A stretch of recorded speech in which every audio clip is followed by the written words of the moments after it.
Երբ նա առաջի անգամ բարձրացավ դեմ, նրան ոչ ոք կարծես չծափահարեցին, շատերը ծիծաղեցին, ասելով, որ շատ կարճահասակ է, ձայնը շատ տարօրինակ է, դեմքը երգչի դեմքի չէ։ Բայց ոչ ոք չէր պատկերացնում, որ տարիներ անց այդ նույն մարդը կդառնա աշխարհի ամենահայտնի ֆրանսիացի երգիչներից մեկը, իսկ նրա անունը կդառնա Հայաստանի Հանրապետությունը։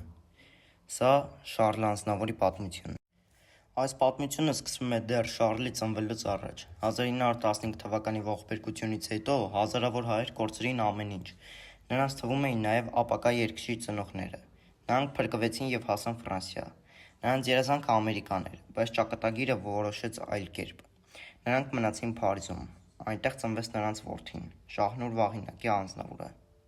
Նրանց տունը հարուստ չէր, բայց այնտեղ կար մի բան, որը չէր կարելի գնել փողերով՝ երաժշտությունը։ Հայրն ամբողջ օրը երգում էր։ Մայրը խաղում էր թատրոնում։ Տանը հավաքվում էին հայ արվեստագետները, երաժիշտները, բանաստեղծները։ Փոքրիկ Շահնուրը նստում էր մի անկյունում եւ ժամերով լսում էր նրանց։ Գուցե հենց այդ օրերից էլ ծնվեց նրա մեծ երազանքը։ Տարիներ անց նա սկսեց երգել, բայց աշխարհը նրան չընդունեց։ Քննադատներն ասում էին. ձայնը չափազանց խռպռոտ է, հասակը շատ կարճ է, դեմքը կինոյի համար չէ, երգչի նման չէ։ Շատ մարդիկ նման խոսքեր լսելուց հետո կհանձնվեին, բայց ոչ Անձնավորը։ Նա որոշեց ապացուցել, որ մարդիկ կարող են սխալվել, եւ սկսեց աշխատել այնպես, ինչպես երբեք չէր աշխատել ոչ ոք։ Մի օր նրան լսեց ամենահայտնի երգչուհին Ֆրանսիայի՝ Էդիթ Պիաֆը։ Նա չտեսավ կարճահասակ տղայի, նա լսեց մեծ արտիստի։ Պիաֆը նրան տարավ հյուրախաղերի, սովորեցրեց բեմի գաղտնիքը, սովորեցրեց, թե ինչպես երգել ոչ թե ձայնով,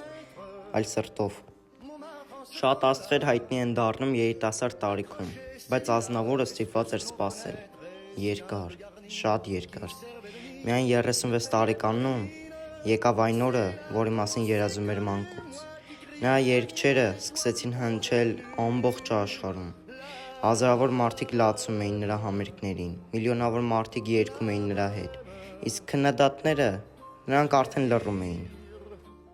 1988 թվական Հայաստանը ցնցվեց աղետից, Սպիտակի երկրաշարժը խլեց տասնյակ հազարավոր կյանքեր։ Ազնավուրը հեռու էր, բայց նրա սիրտը Հայաստանում էր։ Նա չսպասեց, որ ուրիշները գործեն, ինքը սկսեց օգնել։ Կազմակերպեց բարեգործական համերգներ, հավաքեց միլիոնավոր դոլարների օգնություն